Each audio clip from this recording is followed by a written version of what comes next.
¿qué tal? Bienvenido, bienvenida, bienvenide. Este es Espacio Diverso, una coproducción entre Justicia TV y el Consejo para Prevenir y Eliminar la Discriminación de la Ciudad de México, el COPRED.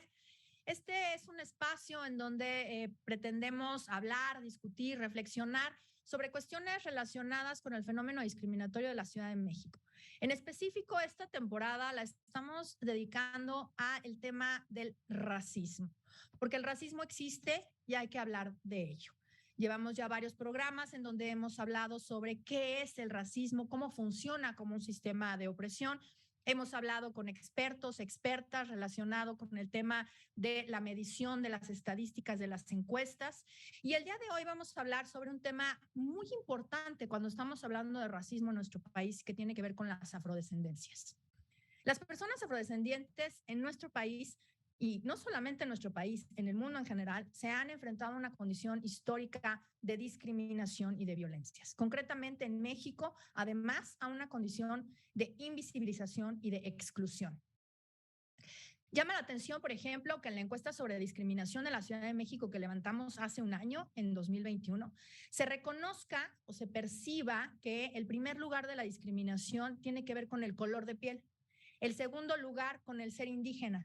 Sin embargo, el ser afromexicano o afromexicana se ubicó en el lugar 17. Y esto tiene que ver justamente con esta invisibilización de las personas afrodescendientes o afromexicanas, que ahorita vamos a hablar sobre esa distinción.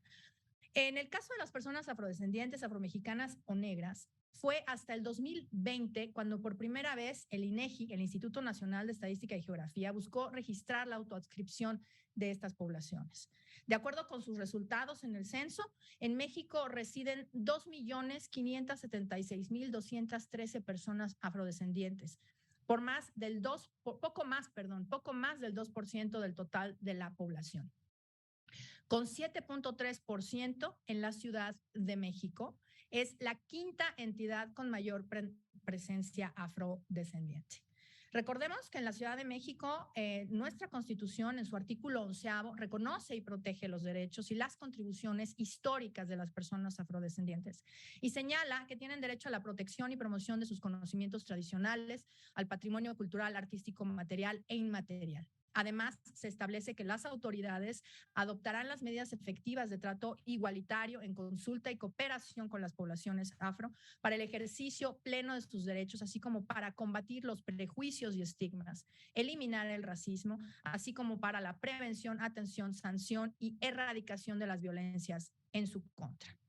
Sin embargo, activistas y personas en específico de las poblaciones afro aún luchan para que se visibilice y se establezcan políticas públicas específicas que tiendan no solamente a la inclusión, sino a la garantía absoluta y eficaz de sus derechos. Para platicar sobre este tema, me acompaña mi querida compañera Tobián Ledesma Rivera, quien es actualmente la directora general del Mecanismo de Protección Integral de Personas Defensoras de Derechos Humanos y Periodistas. Pero además, Tobián fue diputada constituyente en la Ciudad de México, quien además promovió específicamente esto que acabo de leer, este reconocimiento de las personas afrodescendientes y afromexicanas en la Constitución de la Ciudad de México. Y ella forma parte de la red de mujeres afro-latinoamericanas, afrocaribeñas y de la diáspora Capítulo México. Y también me acompaña mi querido compañero de la Asamblea Consultiva de COPRED, Hugo Arellanes, quien es además coordinador del proyecto antirracista Huella Negra. Y pues me da muchísimo gusto recibirles en este programa, queridos amigos, porque pues bueno, hablemos sobre racismo y en específico la urgencia de hablar sobre las afrodescendencias, que pues ahorita acaban de pasar las fiestas patrias, que solamente cuando de pronto se empieza a recordar los héroes y se vuelve a olvidar los temas, ¿no? No sé si ustedes lo vean igual y ya no quiero quitarles más la palabra. Tobián, quiero empezar contigo con este tema justo, ¿no? ¿Por qué nos hemos tardado tanto tiempo en reconocer y cómo fue esta experiencia del reconocimiento en la Constitución de la Ciudad de México, que no sobra decir que fue primero que la Constitución política del país, el reconocimiento de las afrodescendencias? Entonces, para que nos platiques un poquito de eso. Muchas gracias, mi querida Jera, y a todo el público que nos está viendo y pues saludos a mi amigo, hermano y compañero de lucha, Hugo, que nos hemos encontrado en diferentes espacios. Primero, pues hay que hacer una reflexión y siempre que hablamos de racismo en México, hay que tener en cuenta que nuestras poblaciones originarias, nuestros pueblos originarios y las poblaciones esclavizadas afrodescendientes han sido invisibilizadas en todo el continente americano, porque esto es resultado de que somos países que fuimos colonia. Todo el continente americano, todo recibió personas esclavizadas durante todo el periodo colonial para ser la mano de obra del cultivo, de la construcción, en fin, todo ese proceso histórico tiene consecuencias hasta la fecha. Y si no lo seguimos, si seguimos olvidándonos de esa parte de nuestra historia, es por eso que no entendemos muchas cosas. A raíz de estos procesos históricos es que en nuestro continente hay grandes regiones como Brasil, Colombia, República Dominicana, Haití y México, obviamente Estados Unidos, que tenemos poblaciones afrodescendientes. En el caso específico de México, esto se ha hablado hasta hace muy poco. En realidad han sido los movimientos y el movimiento afromexicano el que ha constantemente pedido este reconocimiento y decir, oye, aquí estamos, en México también hay personas afrodescendientes afromexicanas. En la coyuntura de la elaboración de la Constitución de la Ciudad de México, debo decirte que hubo dos grandes momentos. El primero, que fue la elaboración del borrador del texto constitucional, donde no estaba este tema. Y es el movimiento afromexicano que alzamos la mano y decimos, oye, vas a entregar un borrador y no estás reconociendo en los grupos de atención prioritaria poblaciones afromexicanas, afrodescendientes, siendo además una Ciudad de México receptora de grandes migraciones afrodescendientes de otras partes del mundo y bueno, obviamente de nuestra región. Entonces, ya cuando llego yo como diputada constituyente, ya habíamos luchado y empujado para que apareciera en el borrador y lo que tocaba ahora era dar la lucha porque en el constituyente muchas y muchos de mis compañeros no conocían del tema e incluso había quienes se oponían abiertamente haciendo declaraciones como que queríamos hacer nuevos tipos de castas en la Ciudad de México. Entonces tuvo que hacerse un trabajo de visibilización histórica sobre incluso la raíz afro de la Ciudad de México. Y para cerrar esta primera reflexión, nuestro centro histórico fue construida con manos esclavizadas de nuestros pueblos originarios y también de poblaciones negras traídas en la esclavitud. Y eso no hay que olvidarlo y cada vez que estemos en el centro histórico, olvidar que es parte de nuestra historia. Qué importante eso que mencionas, ¿no? El tema de visibilizar cómo y quiénes específicamente. Y digo cómo porque eran poblaciones esclavizadas, ¿no? No solamente eran poblaciones en una situación de precarización, de marginalización, sino que además estaban esclavizadas. Y esto de la oposición, ¿no? Digo, de verdad es que de pronto piensa una que no podría ser, pero pues sigue sucediendo, ¿no? Y justo con esto, Hugo, ¿cómo percibes tú además en tu experiencia como guerrerense, ¿no? Que radica en la Ciudad de México, es esta percepción de las poblaciones afrodescendientes en una y otra región? ¿Y ha cambiado?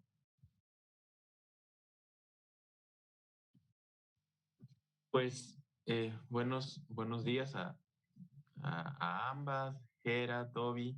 Eh, como, como, como afromexicano de la Costa Chica de Guerrero, percibo pues mucha diferencia cuando me mudo a vivir a la Ciudad de México. Eh, Principalmente como en los estilos de vida. Uno percibe mucha diferencia.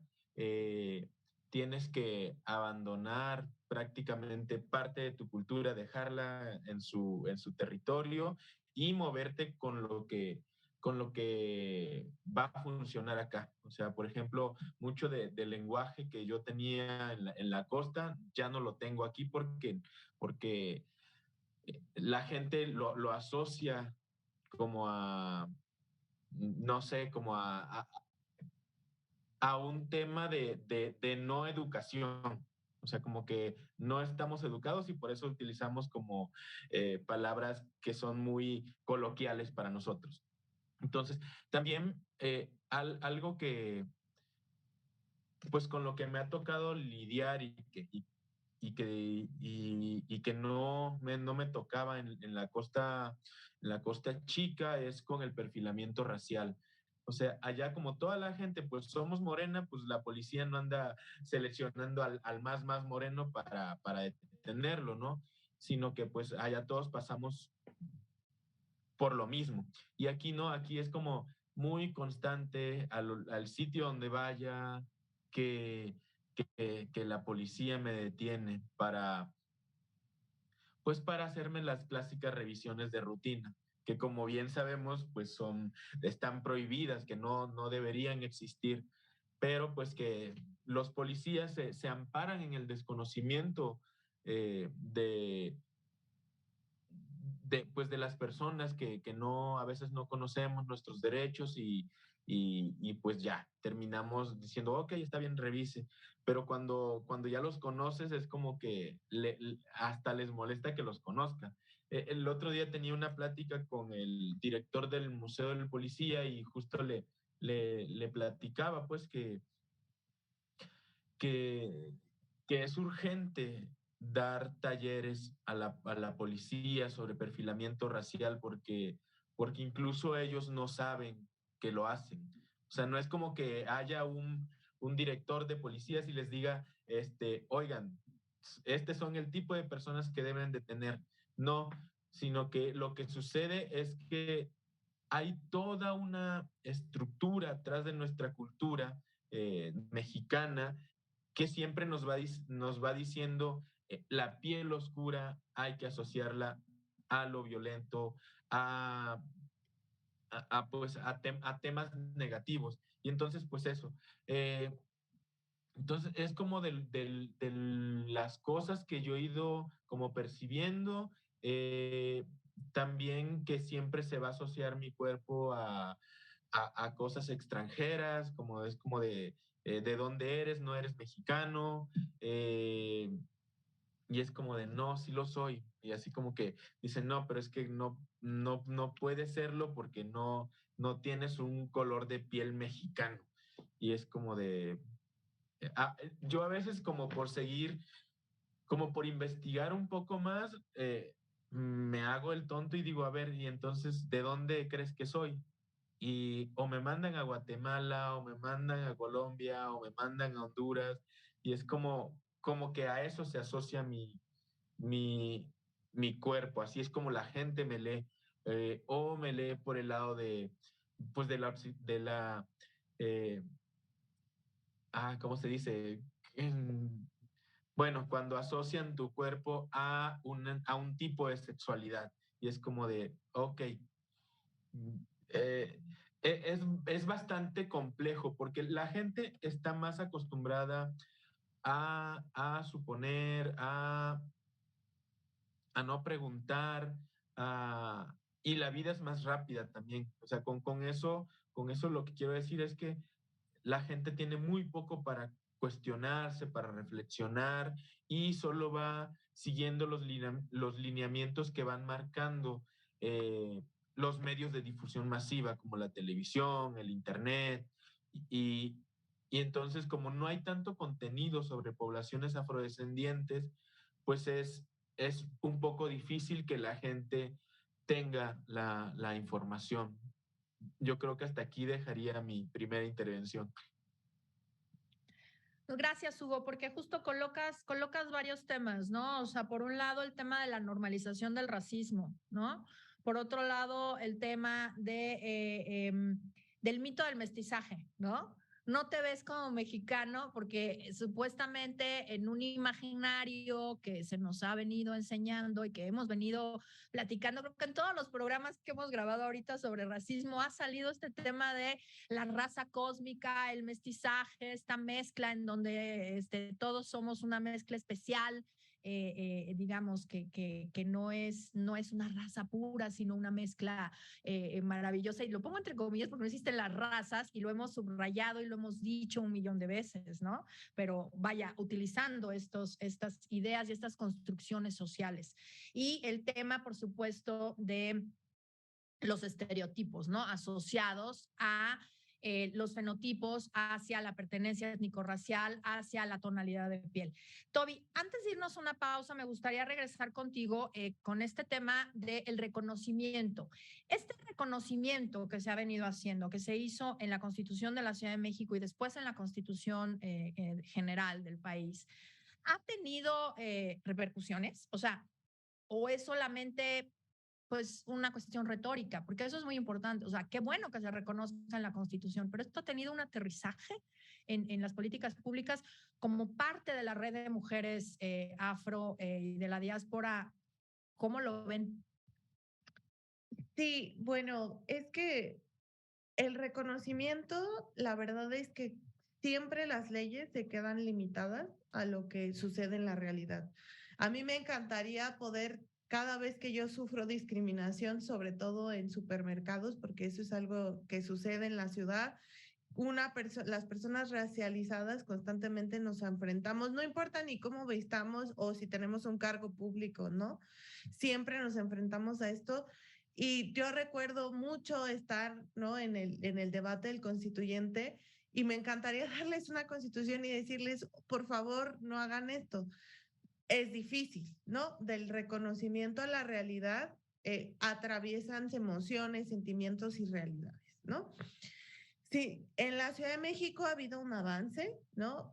O sea, hay una lectura transversal del texto constitucional sobre la atención a poblaciones prioritarias. Desde la Secretaría de las Mujeres se inserta ya en el discurso a las mujeres afromexicanas, afrodescendientes. O sea, va, pero va lento, porque vamos 300 años después de lo que ha sufrido la invisibilización de lo que ha vivido nuestro país como colonia, más después como país independiente, ¿no? O sea, es un tiempo histórico profundo que ha llegado a lo más profundo de nuestros corazones como poblaciones afromexicanas. Entonces, esto que hablaba Hugo es fundamental porque estas experiencias son las que necesitamos para sentarnos con cadenas comerciales, con la policía de la Ciudad de México, con las instituciones y con la sociedad. ¿No? Yo voy a poner un ejemplo. A mí me sucede en diversos espacios donde incluso dudan si soy la titular del mecanismo y he tenido comentarios donde me dicen, ay, te imaginaba más blanquita, porque se asocia la autoridad con el color, porque las personas asocian la blanquitud con el poder y con el privilegio. Y eso, o sea, eso es profundo porque entonces cuando llegamos personas racializadas a espacios de toma de decisión, no es que cuestionen nuestra posibilidad per se, sino que traemos una carga histórica de racismo histórico donde la blanquitud se asocia con el poder. Y entonces es por eso que ir avanzando en los espacios de decisión, en el legislativo, en el ejecutivo, incluido en el judicial, es fundamental para romper este racismo histórico. Eso que acabas de contar me recordó un libro, no sé si lo han leído y si no, de verdad se los recomiendo, que se llama Casta. Es un libro que está en inglés, ya está traducido al español, de Isabel o Elizabeth Wilkerson. Y ella es una periodista me parece, del periódico New York Times, y empieza su libro contando algo súper parecido, Toby. Justo ella dice que ella llega a entrevistar a, no me acuerdo qué persona, pero una persona importante, y él le dice, no, no tengo tiempo porque estoy esperando a una periodista del New York Times, y él le dice, es que soy yo. Y él dice, ah, ¿eres tú? ¿No? Y esta idea de la asociación, ¿no? de una persona blanca con determinados espacios y de una persona afro en determinados espacios, y que tiene que ver con lo que Hugo mencionaba sobre los estereotipos. Vamos a hacer una pausa y vamos a regresar justo con estas prácticas, sobre todo el tema del perfilamiento racial. Me parece bien importante que ahondemos un poquito en ello. Estamos en Espacio Diverso, estamos hablando sobre afrodescendencias. No le cambien, ahorita nos vemos. Pues estamos de vuelta aquí en Espacio Diverso y estamos hablando sobre afrodescendencias. Y justo en el bloque anterior nos quedábamos hablando sobre esta cuestión relacionada con los estereotipos, con los prejuicios, y que llevan justamente a estas prácticas de perfilamiento racial. Hugo, hace un momento nos estabas hablando un poco sobre esta cuestión del perfilamiento racial, pero me gustaría un poco que ahondaras y sobre todo, pues justo, o sea, con ejemplos, ¿cómo sucede esto? Y te lo pido así tal cual, porque de pronto en las conversaciones, justo esta invisibilización que existe, primero, del racismo en general, ¿no? De hablar de que en México no existe el racismo, sino que existe el clasismo. Una. Dos, la invisibilización de las poblaciones afromexicanas, por otro lado. Niegan que existan estas prácticas de perfilamiento racial o estereotipadas que lleven a la negación o la obstaculización en el ejercicio de derechos o en el acceso a bienes y servicios, ¿no? Entonces, ¿cómo suceden estas prácticas? ¿En dónde suceden más? Ahora en el corte nos hablabas de espacios en específico que has ubicado como más hostiles para las personas en general racializadas, pero en específico personas afromexicanas o afrodescendientes.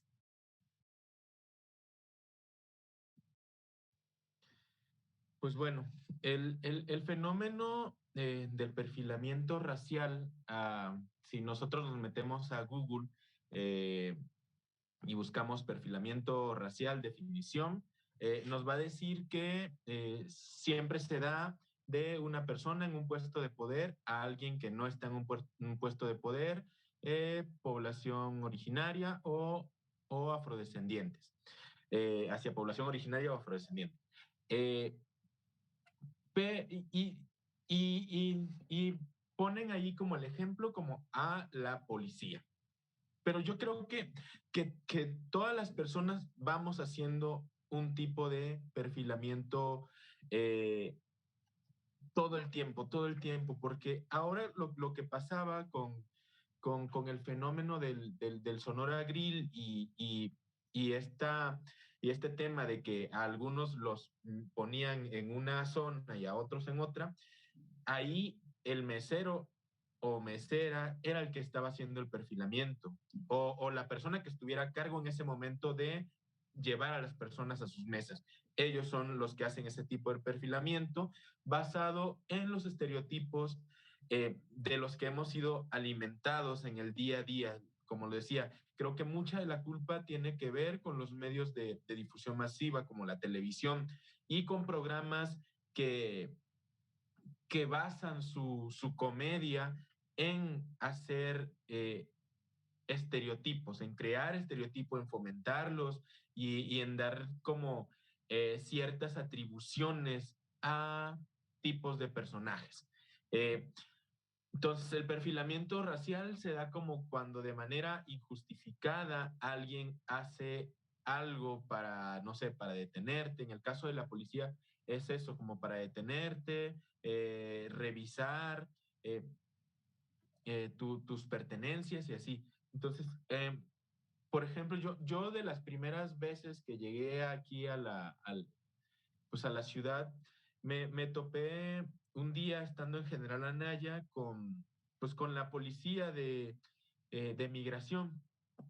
Y entonces, pues nada, yo recuerdo que estaban de pura casualidad, sí llevaba mi credencial, que después de entonces también fue algo que tuve que aprender a hacer, llevar la credencial a todos lados donde voy, o sea, que ya esté en la cartera. Antes no la tenía porque decía, no, pues se me puede perder si salgo y después cómo ejerzo mi derecho al voto. Pero creo que ahora más que ejercer mi derecho al voto, para mí es más importante tener una identificación y no tardarme los minutos ahí tratando de justificar por qué sí soy mexicano, por qué no, sino más bien ya presentar mi documentación y continuar. Pero es muy común esto que lo hagan los policías. También me tocó que una vez en Metro Nativitas, saliendo, avancé una cuadra y, y yo veía cómo venía una patrulla detrás de manera muy lenta, pero no me decían nada, hasta que llegamos a una zona pues más oscurita de la calle y ya me dicen, pues joven, tiene que, una revisión de rutina. La verdad yo venía cansado y entonces les dije, no, no se puede, o sea, las revisiones de rutina no están permitidas. Y entonces, pues se bajan y me dicen, no, sí, sí, le vamos a hacer una revisión de rutina. Y entonces, pues les pregunté, le digo, ¿están deteniéndome? Y me decían que no. Le digo, entonces no pueden hacer una revisión. Entonces le dije, porque ni siquiera me están diciendo el por qué me están deteniendo. Y entonces uno de ellos dice, es que atrás acaban de asaltar a una persona y entonces pues estamos revisando a todo mundo. Y les dije, la persona me identificó como su agresor, hay una denuncia contra mí, ustedes me vieron en fragancia y todas sus respuestas eran no. Entonces le dije, entonces no pueden revisar mi mochila. Lo último que hice fue bajar mi mochila y ponérselas en el piso y les dije, ábranla ustedes, porque también sé que si la abren están cometiendo un delito. A lo que después, al ver que yo no iba a ceder en abrir la mochila y el saber que ellos iban a violar pues mis derechos, uno de ellos se me acercó muy, muy cerca y me dijo, solo no te quejes ahorita que te asalten. Para mí, yo iba como a 4 cuadras todavía a caminar. Esas fueron las 4 cuadras más horribles porque yo iba pensando, sí, ahorita le llaman, porque también es muy cierto que los cuerpos policiales, pues en muchos casos, están coludidos con la delincuencia. Y entonces, pues, pues es un tema que también muy pocas veces se habla y entonces, pues, pues bueno, creo que hasta me desvié un poquito del tema, pero eso, también en los centros comerciales me ha tocado, luego la gente cree que lo exagero, pero ahora que salgo a dar la vuelta y que les cuento a las personas que van conmigo, es como de, miren, ahorita va a empezar a ocurrir esto, vamos a empezar a topar al mismo policía por toda la tienda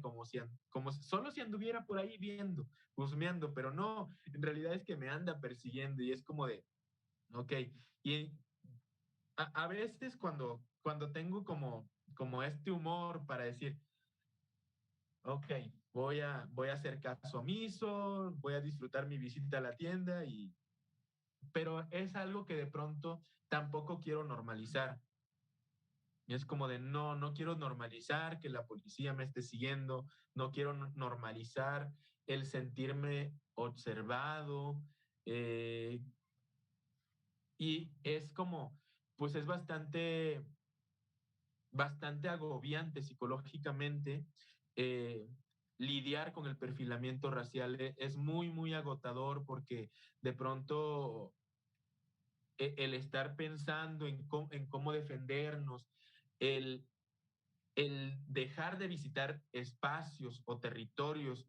Por ejemplo, yo el otro día me percibía que me es difícil pasear por la Roma Condesa, como ay, no, mejor me voy a la Doctores. Ahí me siento más cómodo, me siento como en mi ambiente y ni decir Polanco, o sea, es como de, no, para mí se ha vuelto como un mundo desconocido. Eh, entonces, así es como nos va agotando el perfilamiento racial, como evitar espacios, pensar en cómo defendernos y, y no es sano para las personas afrodescendientes lidiar con esto en el día a día. Lo dejaría por ahí mientras. No, gracias, Hugo, porque justo, ¿no? Cómo esto se convierte en algo cotidiano y que cansa, ¿no? O sea, al final del día llega un momento en que dices que no voy a estar peleando cada vez que salgo y entonces empiezas a evitar espacios. Toby, en tu experiencia, este perfilamiento, no solamente el perfilamiento, sino el prejuicio en general, ya nos platicabas el tema que alguien te decía que no creía que fueras tú la directora del mecanismo, en fin. ¿Cómo se vive y en tu experiencia personal o en tu experiencia como parte de la red de mujeres? El tema del perfilamiento racial es muy profundo y es muy difícil porque siempre que lo ponemos sobre la mesa, incluso en redes sociales, llegan comentarios como si nosotros hiciéramos discriminación a la inversa, que hablamos como del privilegio blanco, que es una realidad por el hecho de lo que decía Hugo hace un momento. Nosotros muchas veces evitamos zonas, lugares, porque nos da miedo ir. O sea, en mi experiencia a nivel personal, yo evito ciertos supers ir sola porque sé que si voy al súper sola y me va a seguir una persona y justo como decía Hugo, hay días uno que tiene más humor para encarar, hay veces que lo tomas hasta con una vez a un vigilante que sé que a él le dan una orden, sé que él no es el haciéndolo, le dije, bueno, si va a estar acompañándome, agarre mi lista y ayúdeme, ¿no? O sea, ese tipo de cosas. Y hay veces que he caído en el llanto, en la frustración, que yo, ¿no? Me he encontrado a nivel personal en por qué me tratas así, o sea, por qué me haces esto y entonces decir, ya no vuelvo a ir ahí, se me amargó el día, ¿sabes? Y todas las personas racializadas lo hemos vivido en diferentes espacios. ¿Qué debemos evitar? Que esto suceda también en los espacios de gobierno, que en las personas servidoras públicas repitamos este tipo de cosas porque más terminan siendo vulneraciones, violaciones a derechos humanos que tienen consecuencias más profundas porque somos representantes del gobierno y del Estado. Entonces, por eso la capacitación, la constante trabajo con los cuerpos policíacos, con las personas que atienden en las oficinas de atención ciudadana es fundamental, porque si esto sucede en el espacio, si es grave en el espacio privado, que eso hay que hablarlo y señalarlo y que en la Ciudad de México, y no dudo que en otros espacios urbanizados también sea así, se haya normalizado, imagínense lo grave que en las instituciones, pues este racismo estructural. Entonces, varias de mis compañeras de la red, que pues obviamente como una red es diversa y plural, han puesto sobre la mesa que justo el reconocimiento se queda corto, que hay que dar el salto a acciones antirracistas por parte del Estado mexicano. Entonces, justo estas experiencias, o sea, en mi caso puedo poner mucho sobre lo personal, pero hay veces que tengo que con toda mi experiencia personal hay que escuchar a personas como Hugo, a personas activistas, defensoras que representan al movimiento afromexicano y decir, ok, estamos haciendo esto en las instituciones, pero ¿qué nos falta? Díganos qué se necesita, trabajemos de la mano porque tenemos todavía un montón que hacer. Sí, sin duda, ¿no? Y justo acabas de decir algo muy importante, ¿no? Acciones antirracistas, porque de pronto es como la postura pasiva, ¿no? De decir, bueno, estamos en contra del racismo, está prohibido en la Constitución, en la ley reglamentaria de derechos humanos, en la ley para prevenir y eliminar la discriminación, ¿no? Tenemos un marco legal. Sin embargo, eso no basta, como decían hace un momento, creo que lo decías tú, ¿no, Toby? O sea, yo no puedo y decirle, oiga, no me siga en el súper, no me discrimine. Aquí en la Constitución dice que usted no me debería de estar discriminando, ¿no? Sino que tenemos que tener acciones concretas, digamos, que realmente promuevan una acción antirracista y que señalen estas prácticas, ¿no? Y que además algo que nos llama mucho la atención acá desde el COPRED tiene que ver con la denuncia. Estas acciones que ustedes nos están platicando ahorita y que no es la primera vez que nos las platican, ustedes en lo particular y otras personas, tanto activistas como poblaciones en general afrodescendientes, no se denuncian. Formalmente aquí en COPRED son pocas las denuncias que tienen que ver con el racismo y específicamente con estas prácticas antirracistas. Y esto no quiero yo transferir la responsabilidad de las víctimas del racismo, porque no va por ahí, sino más bien en decir, desde las instituciones tenemos que generar una confianza para que la gente acuda a presentar una denuncia, porque no lo hacen precisamente por lo que decías, ¿no? O sea, no hay tampoco todavía estamos dando esos pasos, pero no hay todavía esta cultura antirracista que nos obligue a entender que estas cuestiones no son exageraciones, no es sensibilidad, en fin, ¿no? Ayer una compañera justo me decía, yo a Antara no voy, pero ni de broma, y perdón por decir el nombre, pero bueno, fue el comentario que ella hizo, me dijo, yo no voy porque no puedo entrar, porque es una cosa terrible, ¿no? Entonces, ¿cómo vamos a hacer como sociedad para evitar eso? Entonces, pues hablemos de ello en el siguiente corte. Estamos en Espacio Diverso, estamos hablando sobre afrodescendencias y no le cambien, ahorita regresamos. Pues ya estamos aquí de vuelta en Espacio Diverso y estamos hablando sobre afrodescendencias.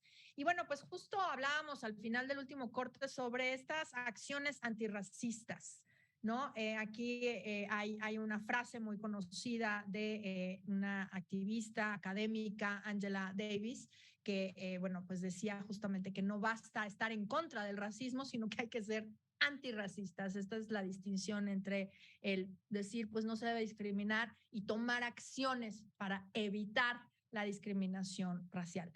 Y pues, Hugo, ¿qué falta para que esta visibilización se traduzca en cambios culturales, en estas acciones antirracistas? Desde Huella Negra, en tu activismo, ¿cómo lo ves, cómo lo visualizas? Y sobre todo, bueno, pues también desde Huella Negra, ¿qué hacen ustedes? ¿Cómo trabajan?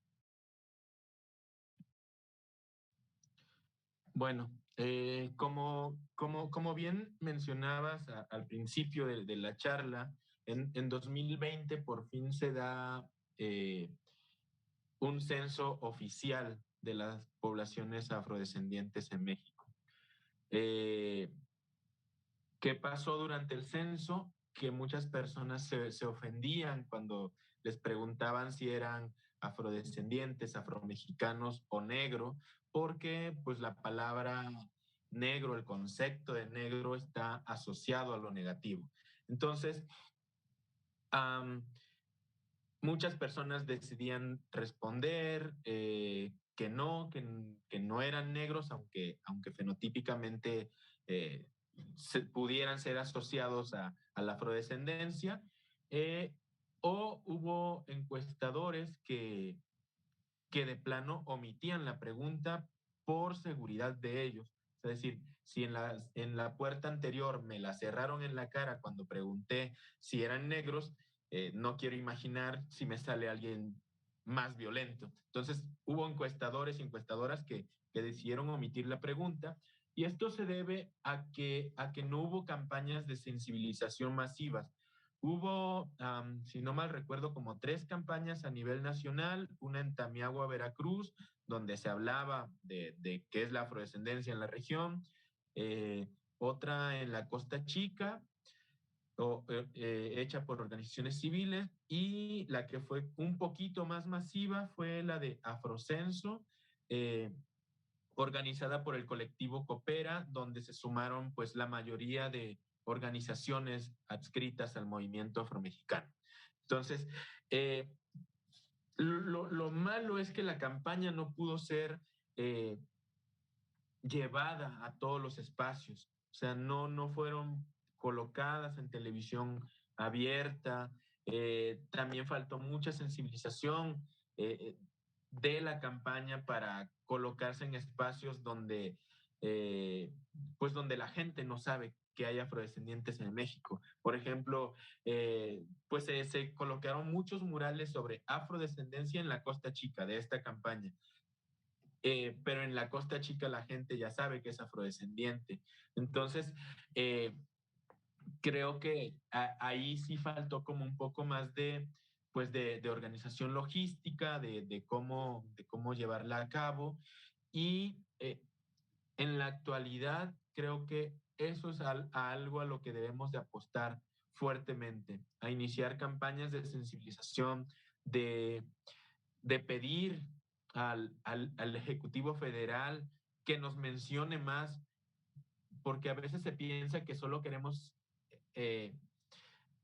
es que nos mencione como por una especie de ego, pero no, o sea, creo que estamos muy claros que lo que no se nombra no existe, y entonces si él sigue omitiéndonos en el discurso oficial y solo mencionando a las poblaciones indígenas, nosotros seguimos sin existir y por ende las políticas públicas se van retrasando cada vez más, las leyes secundarias, pues ni pensarlo todavía, es como que algo atorado ahí porque se sigue discutiendo en algunos espacios como la academia o espacios políticos, todavía se sigue discutiendo si el racismo existe o no.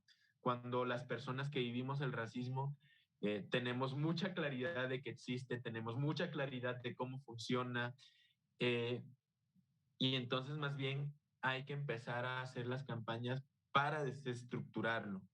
Eso sería como una parte importante, mencionarlo.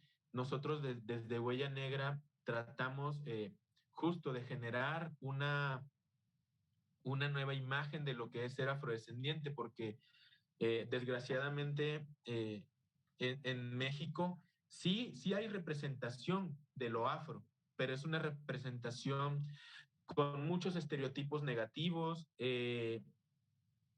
que se asocian mucho a la violencia, a lo malo. Lo tenemos en el lenguaje cotidiano cuando, no sé, cuando decimos, hoy tuve un día negro porque me la pasé mal, no sé. Entonces creo que todo eso lo debemos comenzar a desestructurar y a partir de ello generar campañas eh, masivas para que todo el mundo las pueda ver, porque no tiene caso que solamente algunas personas lo vean y otras no. Entonces creo que ahí sí todo el mundo debe empezar a ver eh, que las personas afromexicanas somos reales y que estamos aquí. Y entonces hacer una exigencia eh, un poco más fuerte al Ejecutivo Federal y decir, sí, necesitamos que nos menciones más en el discurso oficial para que empecemos a existir en pues en la Carta de Derechos. Entonces, eso sería mi participación. Gracias, Hugo. Y sí, este tema de la autoadscripción, ¿no? Todavía cuesta trabajo el tema de la autoadscripción de las personas afrodescendientes en nuestro país, justo por asociarse a un tema negativo, ¿no? Y esto que cuentas del censo, verdaderamente a mí me impresionó mucho porque exactamente, ¿no? Personas del INEGI nos comentaron precisamente que encuestadoras habían sido no solamente agredidos, sino inclusive golpeados por realizar esta pregunta, sobre todo por la dinámica del censo, ¿no? ¿Se acuerdan que se hacía la pregunta por cada persona que vivía en el hogar censado? Y entonces esto se percibía por algunas personas como un insulto. Y pues justo necesitamos avanzar de pasar de esta connotación negativa a un orgullo, ¿no? O sea, el orgullo de ser, de pertenecer a pues una cultura, no solamente, y una historia, ¿no? Entonces, pues eso es muy importante, Hugo.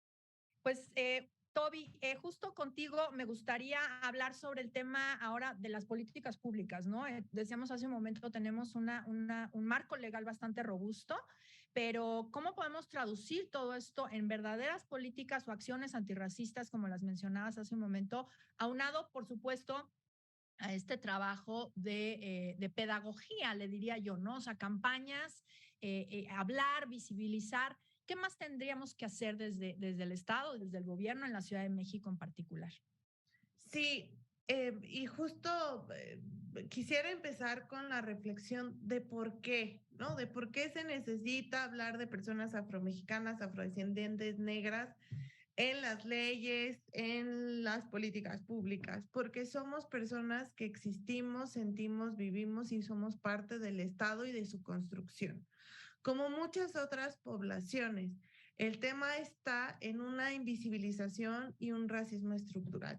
No es casualidad que las zonas de riesgo del país estén de la mano con zonas de pueblos originarios y pueblos afromexicanos, afrodescendientes. No es casualidad el perfilamiento racial, porque obviamente el color de piel se asocia a la pobreza, porque efectivamente las personas morenas, las personas originarias, las personas negras han sido históricamente eh, eh, parte de la desigualdad, las más pobres, porque hay una raíz, ¿no? ¿Cómo vamos a lograr hacer un mejor país quitando eso? ¿Cómo lo vamos a lograr? Con políticas públicas. Dimos un primer paso, el reconocimiento, el censo. Esto que ponen es fuertísimo sobre la mesa porque son compromisos del Estado que se tienen que seguir haciendo y tenemos que lograr a que se haga de una mejor manera, y es luchar contra el racismo. Entonces, primero yo empezaría con priorizando a las niñas y a los niños en las comunidades, acceso a salud, educación, de ir disminuyendo a las brechas de desigualdad. Evidentemente hay comunidades, por ejemplo, en zonas cañeras de Veracruz, donde que son zonas obviamente afrodescendientes, donde el nivel de educación llega hasta la primaria, entonces los niños para ir a la secundaria tienen que trasladarse a otras comunidades, entonces la familia prefiere que se quede ya a trabajar en el campo. Entonces, ir llegando a los espacios más importantes, no hay médicos, no hay doctoras, entonces atender la salud de estas personas es fundamental, priorizando a las infancias. Después pasar a las mujeres, el tema de la violencia también tiene un tinte en el caso del mecanismo de protección de personas defensoras y periodistas de la Ciudad de México. Tenemos claridad que también la autoadscripción étnica, el origen va de la mano con el activismo y la violencia de personas.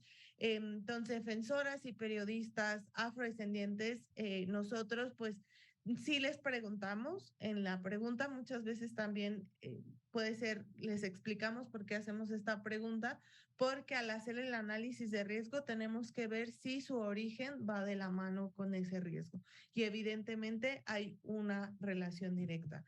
En la Ciudad de México, la verdad es que hay diversas políticas, porque la afrodescendencia ya no es solo a personas originarias mexicanas, sino también migrantes y sus hijos y personas en tránsito, y el perfilamiento racial también va ahí. Entonces, en la Ciudad de México es una ciudad refugio donde debemos seguir trabajando. Secretaría de Bienestar, Civiso, tiene incluso ya acciones específicas de atención a migrantes, que evidentemente muchos de ellos son afrodescendientes de otros países. Entonces, en la Ciudad de México estamos avanzando, pero pues sí tiene que ser un trabajo de todas las entidades federativas, de las alcaldías y de los municipios. Y para cerrar, finalmente vienen dos momentos históricamente importantes a nivel internacional que el Estado mexicano debe de poner atención. El primero es que estamos en el Decenio Internacional de las Personas Afrodescendientes y estamos a un par de años, si no es que menos, a que cierre el decenio. Y la instalación del Foro Permanente de las Personas Afrodescendientes de Naciones Unidas. Para quienes no lo sepan, estas son acciones internacionales que han sido muy importantes para empujar los reconocimientos y políticas públicas en toda la región, no solo de México, sino de América Latina y el Caribe. Y entonces estos espacios son muy importantes para la denuncia, los informes espejo, qué están haciendo los estados respecto a esta parte de las políticas antirracistas. Y finalmente cerrar la denuncia. Efectivamente tenemos que denunciar. Yo misma me lo he pensado y he dicho, ¿y si denuncio? Pero ¿cómo voy a comprobar que me discriminaron? Porque esa es la primera pregunta. Es como, es que me vio feo, ¿no? Así, y ese es todo tu argumento. Pero ir trabajando, incluso si no denunciamos, no vamos a aprender a hacer la denuncia y entonces no se van a generar estos espacios de cómo incluso podemos transmitir lo que estamos viviendo y que se vuelvan acciones jurídicas concretas.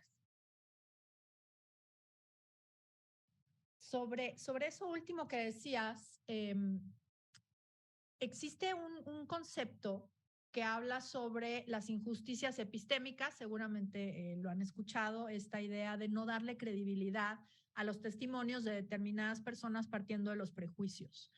Y dentro de este concepto de la injusticia epistémica hay una parte que tiene que ver con el no darle credibilidad a las situaciones que viven las personas porque no contamos con las herramientas para definirlas de una manera clara. Y el ejemplo de esta injusticia es el hostigamiento sexual, ¿no? Hasta hace poquitos años, las feministas lograron darle contenido a esta práctica que vivían las mujeres, y digo, hablo en tercera persona porque pues no trabajaba yo en la época en la que se definió, pero o sea, darle este contenido para poderlo traducir y poder generar esta credibilidad sobre esa práctica de acoso, de hostigamiento hacia las mujeres que tenía que ver con su género, no necesariamente con un deseo sexual, sino con esta onda de la subordinación. Y justo ahorita que estabas diciendo eso, creo que estamos en ese momento, ¿no? O sea, porque justo el tema de la denuncia en temas de racismo pasa por ahí, por el cómo traduzco esto que estoy sintiendo y con qué herramientas yo te puedo decir que esa persona me discriminó, me racializó, digamos, y a partir de eso me discriminó o me violentó, porque no tenemos esas herramientas. Creo que uno de los retos es justo traducir en un concepto como el del hostigamiento, ¿no? Es decir, o sea, es una práctica que es recurrente, que sucede, que coinciden las personas en que sucede, pero que es difícil describirla en sus términos. O sea, no es lo mismo que yo te diga, te corro porque estás embarazada, a que tú digas, traía yo al policía aquí y el policía diga, no, pues yo nada más estaba paseando por la tienda, ¿no? O sea, pero son prácticas sutiles, reiteradas y que acaban lastimando a las personas. Y lo digo tal cual lastimando porque ustedes mismos lo han dicho, ¿no? Es una cuestión ya de cansancio, de agotamiento y pues de que hay veces que tienes ganas de combatir, pero hay veces que ya te agota o hay veces que te llega, perdón, de una manera mucho más grave, ¿no? Que has dicho tú, Toby, que inclusive has llorado, digamos, pues, entre el sentimiento y el coraje que da vivir continuamente estas prácticas. Entonces, creo que nos falta este trabajo. En los minutos que nos quedan, ¿dónde podemos contactar a Huella Negra y después a dónde podemos contactar a la red? Hugo, un minuto. Bueno, con Huella Negra tenemos el correo, así huellanegraoficial@gmail.com. Tenemos una página de Facebook, así Proyecto Huella Negra, así nos encuentra. Y pues ahí estamos como compartiendo como notas de lo que está ocurriendo a nivel internacional y nacional en torno a poblaciones afrodescendientes, derechos, un poco de todo. Tratamos de compartir también cómo es que se va construyendo una imagen antirracista en torno a los derechos de las personas afrodescendientes, porque tenemos que cambiar esa manera en la que somos leídos, en la que nuestro cuerpo es leído por los otros. O sea, ya no tenemos por qué estar siendo asociados a lo negativo, sino más bien ya también asociar los cuerpos afros de manera positiva. Entonces, ahí búsquennos en Facebook y si necesitan algo nos escriben al correo de Gmail, huellanegraoficial@gmail.com. Gracias, Hugo. Toby, red y mecanismos, si prefieres. En el caso de la red, el Twitter es @redmujeresafro y cualquier cosa igual se comparte información general de todas las integrantes y del mecanismo de protección.